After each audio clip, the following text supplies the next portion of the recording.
Halo, selamat pagi anak kelas 4. Bagaimana kabar kalian hari ini? Mister harap kalian dalam keadaan sehat-sehat. Begitupun Mister dalam keadaan sehat. Oke, untuk hari ini, sebelum memulai pembelajaran, alangkah baiknya kita melakukan berdoa terlebih dahulu. Oke, berdoa dimulai.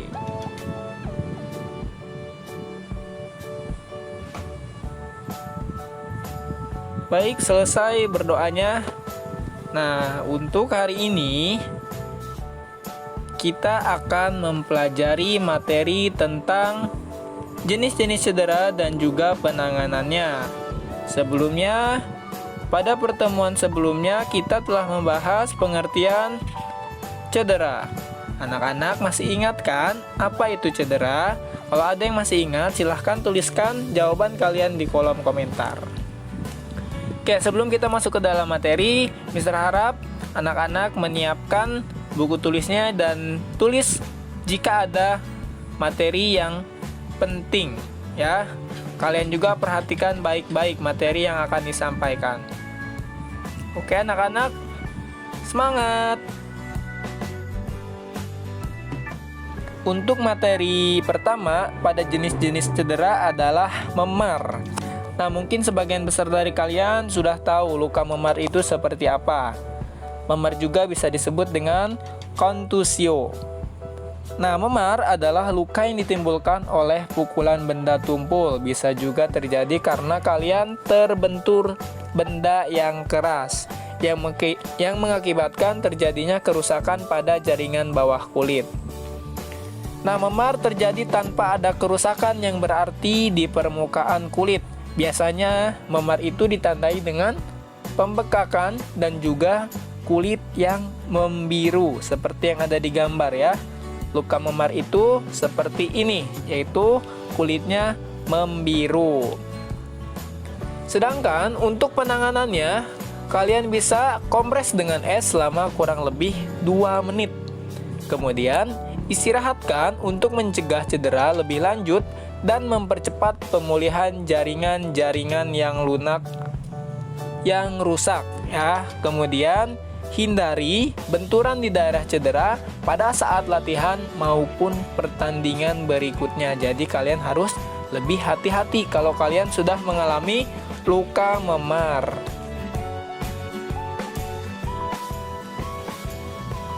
Contoh jenis cedera yang kedua adalah pendarahan pada hidung.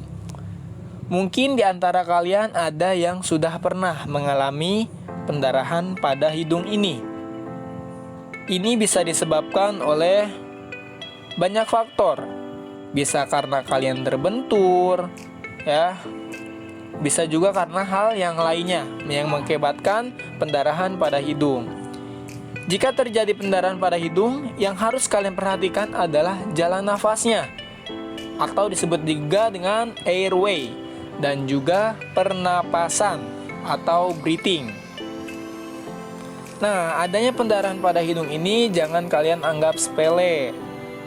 Cara untuk menangani pendarahan pada hidung ini bisa kalian lakukan hal-hal seperti ini, yaitu kalian duduk, lakukan penjepitan pada batang hidung sedikit ke bawah tulang rawan dengan jari tangan selama kurang lebih 5 menit.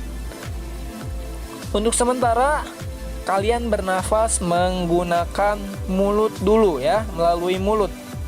Karena hidungnya sedang mengalami pendarahan.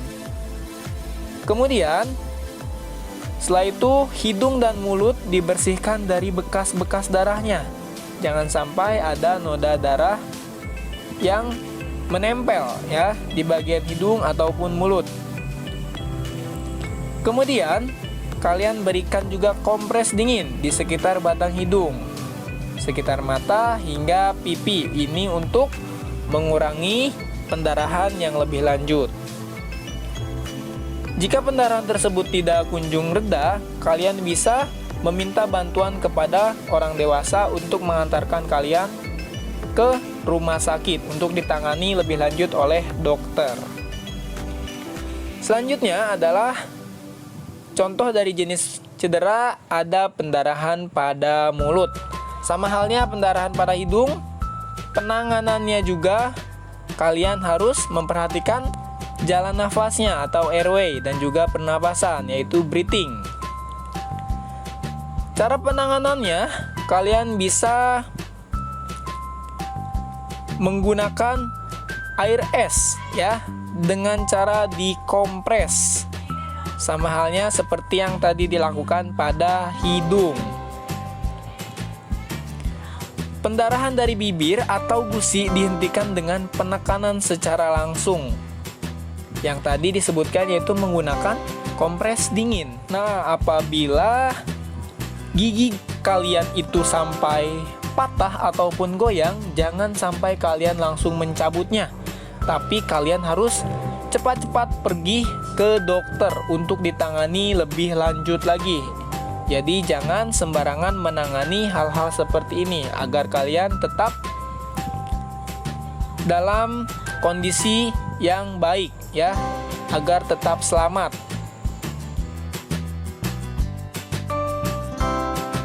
Contoh jenis-jenis cedera selanjutnya adalah luka. Nah, luka ini adalah suatu goresan atau sobekan kecil yang terjadi pada kulit sehingga jaringan di bawahnya mengalami pendarahan. Luka ini bisa disebabkan oleh banyak hal, bisa karena teriris oleh yang benda tajam seperti pisau ataupun golok ya. Bisa juga karena kalian itu terjatuh. Contohnya itu jatuh pada bagian lututnya yang berdarah. Nah, cara menangani luka ini, kalian bisa bersihkan terlebih dahulu bagian yang kotor itu dengan cara menggunakan air yang bersih.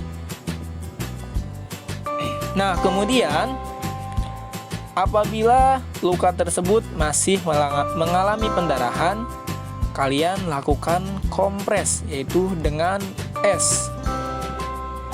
Nah, lain halnya jika luka tersebut besar ya.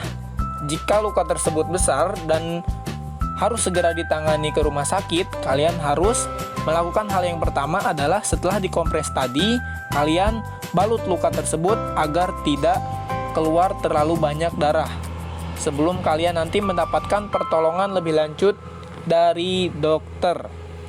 Jadi kalian harus tetap waspada seperti apa luka yang kalian hadapi. Jadi kalian jangan sampai panik. Seperti yang pernah Mister jelaskan sebelumnya ya, bagaimana cara menangani cedera. Cara menangani cedera ada yang disebut dengan metode RICE atau R-I-C-E. Nah, R-nya itu adalah rest, mengistirahatkan bagian luka. Kemudian I-nya itu adalah ice. Ini bertujuan untuk menurunkan suhu pada bagian luka. Kemudian ada C, yaitu compression, yaitu melakukan penekanan pada luka dengan menggunakan bahan yang steril dan juga bersih. Kemudian yang terakhir adalah elevation, yaitu meninggikan bagian luka melebihi jantung. Nah, jika yang terluka adalah bagian tangan, jadi kalian nanti mengangkat tangannya melebihi jantung.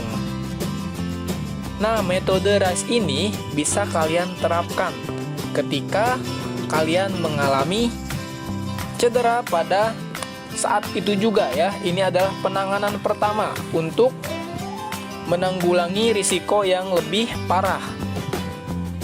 Untuk mengatasi hal ini, setelah kalian lakukan metode RICE, kalian harus segera pergi ke dokter untuk ditangani lebih lanjut lagi. Jadi Mister sebutkan sekali lagi, metode RICE ini dilakukan ketika kalian mengalami cedera saat itu juga.